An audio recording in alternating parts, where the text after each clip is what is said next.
Hi, I'm Bill, And I'm Terry. and welcome to our kitchen table. Today we're going to go over a little bit about shocks, just a general overrun. We're far from experts of them, but it came up in the shop. We saw it in the shop a bunch, so we're just going to run over shocks. And let's do the news first. Alright. New from Losi, the Tenacity SCT brushed four-wheel drive short course truck. Taking several design cues from Team Losi Racing and built on the original 10 platform, known as one of the toughest platforms around.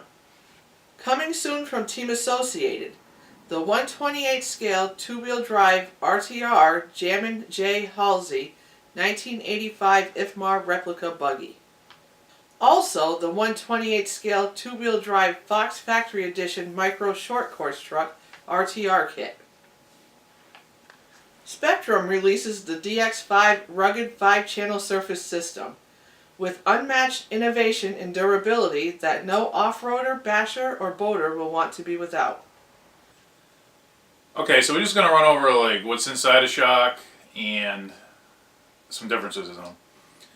And the reason it comes up for me personally, I'm going to try racing this buggy I got in trade. It's I think a 5B Associated. And I know suspension's a big part of it. I've only ever raced oval. Mm-hmm. I never competitively raced on a road course or anything with jumps. So I learned about it. And I know enough to be dangerous. And we service them all the time. And they're fine for most people. But racing's different thing. So this car's going to go over jumps, and this one's going to go over rocks. So they're two different things. So if you take this car, and there's no battery, no weight in it, but it's going to land, and generally should go pretty good. And he raced this, so he probably has it set up pretty decent. You can't do that with the crawler, though. See how it bounces? Two different things. And the crawler needs to flex, and it needs to go over rocks, and this won't flex very well. I'll do it on the back. Oh. So two different things, do different things. So we got this big 5th scale shock, and I already pre-loosened everything just for the sake of time so I don't look stupid. And this external spring, normal, there's a big version of normal shock that's on almost everything. This one is an internal spring. And this, I don't believe these G-Mains even have it, or supposed to really have any oil inside of them. I don't think so. No. They're just made to do what they do. Just be little springs. And crawler guys, some guys will run a full spring, some guys will run like a little pin spring. Mm-hmm. And some guys jack them up. It just depends what you like to do. And both work actually. You see people do well each variation. So it's an opinion thing. So I'm just gonna rip this apart and show you what's inside real quick in case you don't know. And this is a general overview. You want to see how to set your shocks up. Look at the Losi team guys and all that stuff, and they'll show you the droop and all that. I'm not even gonna try to explain that because I don't know enough about it. So first thing you do with, say, a spring shock, take this clip off. Again, I've loosened this already. And here's a decent tip that only some people listen to. When you lose these, you can't always buy these, especially on the, you got some Amazon shocks. Yeah. They're pretty cool and they work really good. And they're all different sizes. And we run into this all the time. If you just take some electrical tape and tape it to your spring, once you put it together, they don't fall off. No. We beat the hell out of them. They get wet, and you gotta replace the tape a little bit if you're a basher, but they'll never fall off again. Mm-hmm. We do it all the time. And the regular size shocks, you actually find some shrink wrap that fits them. If you care. But electrical tape works really good. So you take that off, and your spring will slip right off. Then here we see this. I know you see this all the time. She does a lot of the shock filling and setting, and she's pretty good at it. And people will take their pliers and they'll clamp onto this, and they'll change their ends. The problem is when you, even a little bit, scratch the shafts, or a lot of them are nitrate coated, some of them, titanium coated, and when you scratch, every time it goes in, a little bit of oil is going to come out. So you can totally rebuild your shock, and if you even a little bit scratch your shaft, your shock's going to leak from the bottom. It's frustrating. They sell pliers that don't have grips that are made for those. Most people don't have them. So at least if you get your narrowest pliers that you can, put a paper towel around them or something, and go all the way close as you can to the mount of it, because that won't go into the shock anyways, usually. And then you can unscrew your. I pre-loosen this, so you can unscrew your end. But you don't want to mar this at all. You never hold any oil on it. Brand new O-rings, do whatever you want. It's not going to work. And we get down and use vehicles constantly. The shocks Yes, leak. we They do. look great. You look at the shaft, you can see the plier marks on them still. Because it actually raises a burr, rips your O-ring, and creates a divot in the shaft. Well, this should have a decent amount of oil. I haven't opened it yet, so. Oh, that's long-winded. Maybe I could have. So you get a shock cap, and they sell these.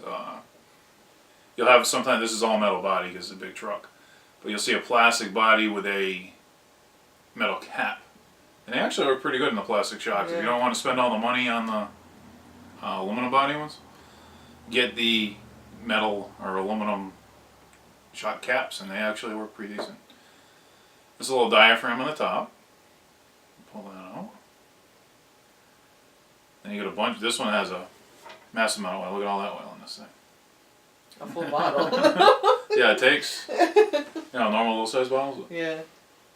2.5 to three bottles I think to fill these.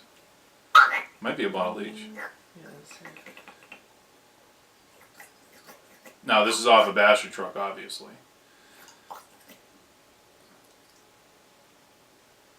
So should brought an extra paper towel. So that brings us down to the shock body.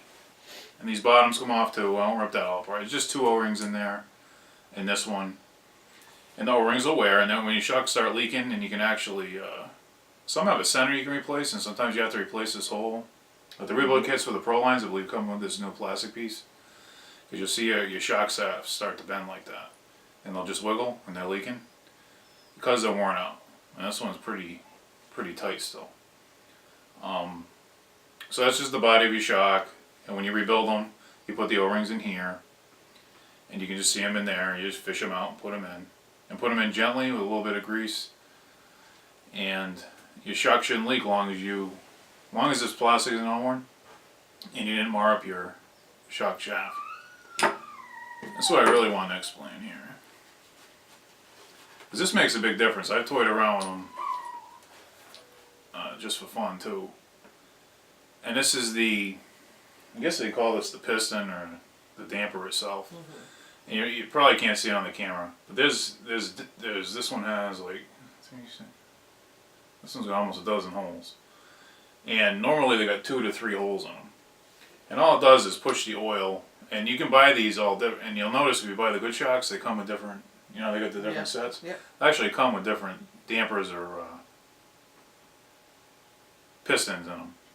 And you can choose what one you want. And all it is how fast the oil pushes through this when you hit a jump or something. The more holes, the easier this will collapse. And less holes, it's going to be harder to push that oil through.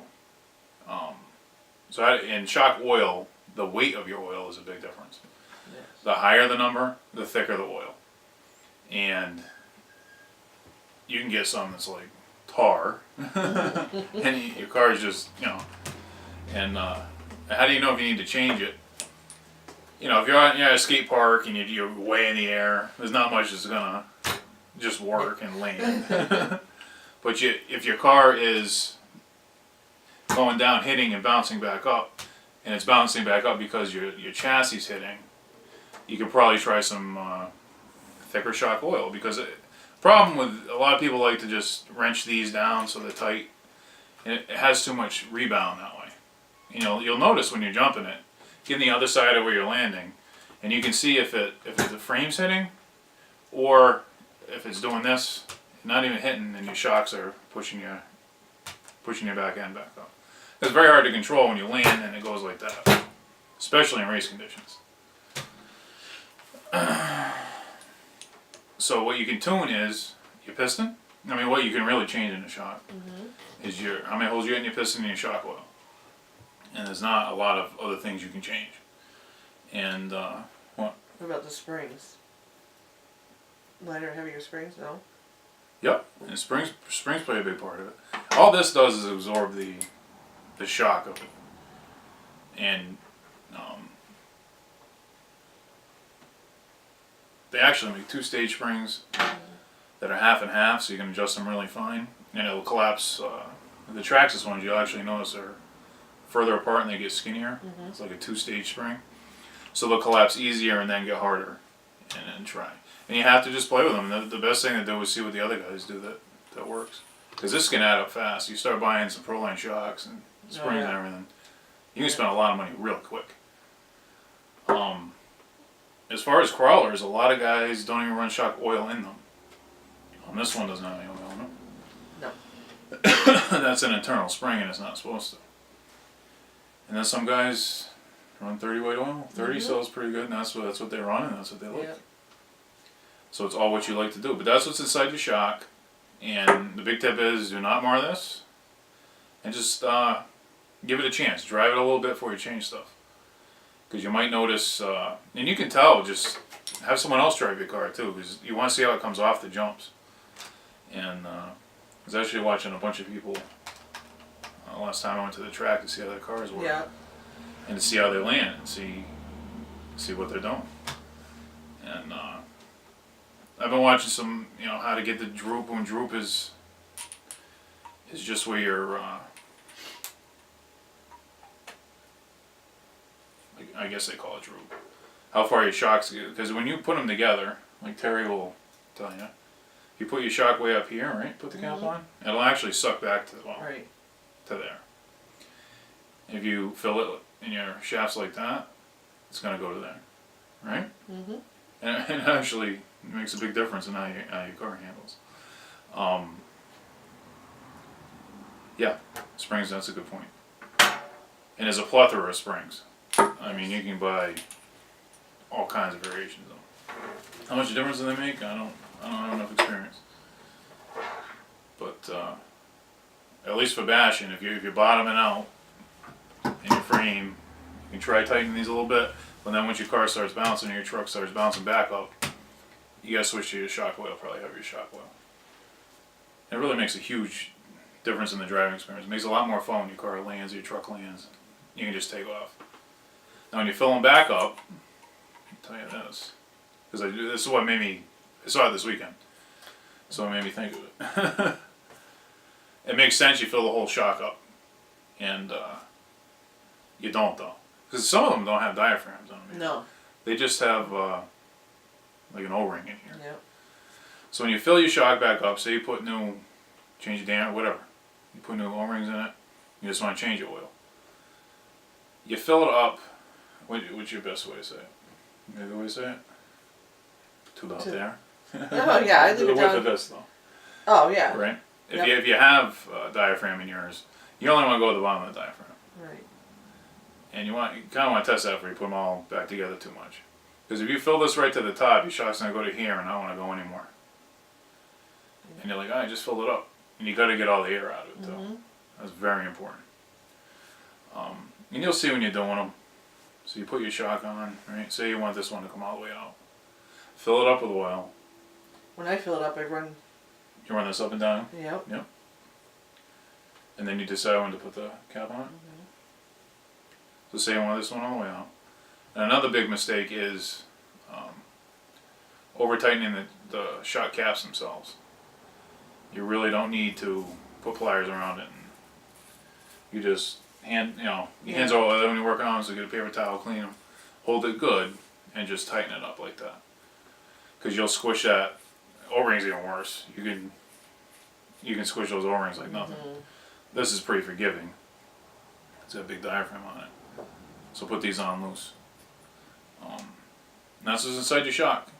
And it's obvious that people don't know not to put no oil all the way up in there. So you just start about there, and you'll be able to tell too. You'll do it a couple times probably if you never did it before, even if you did it. Oh yeah. Because this one I should have showed before I took it apart. This one actually went this far before it hit the oil. About right there. So this wasn't even full, and it doesn't leak, so it probably just wasn't filled up all the way. And maybe the guy wanted to sit a little bit one other tip that you can do that we do on cars, you don't do much of it nowadays. Normal size shock, you take like nitro gas line.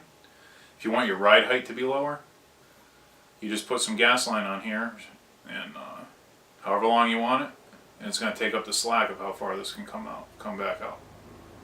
So say you want your crawler to sit shorter, you can put a little gas line inside underneath your piston, and it won't let that shaft come out any more than that. And you can put it on the outside too as a bump stop. You gotta really be hammering on your vehicles to need that. But we've seen people do that too. Yeah, I haven't seen it in a while though. And it works good. That's just a general overrun of what's in your shock. If you don't know, kind of a.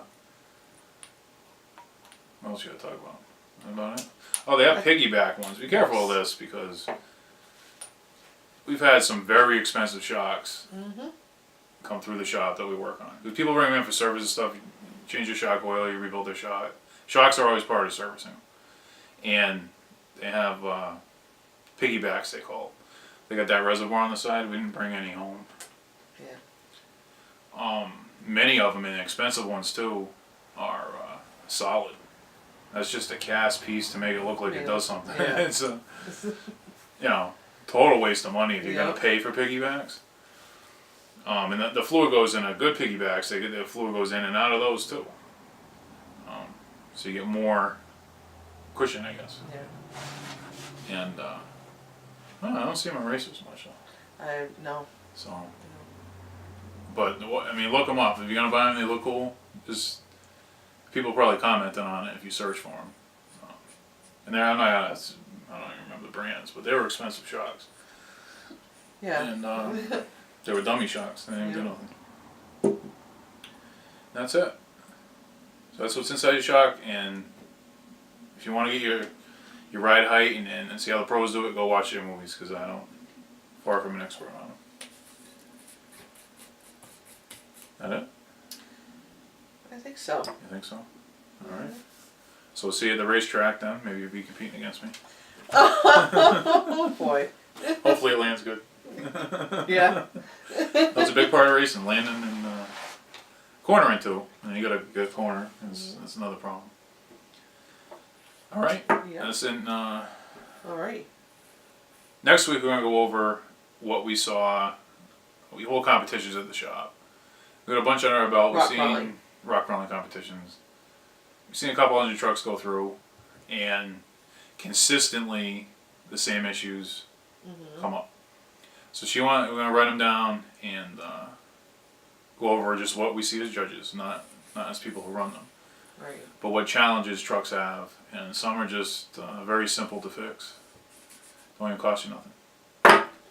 So that's what we're gonna do next week. We already planned on that, and that's it. All right. Yes, sir. So we'll see you next week. Thank you. Thanks, guys.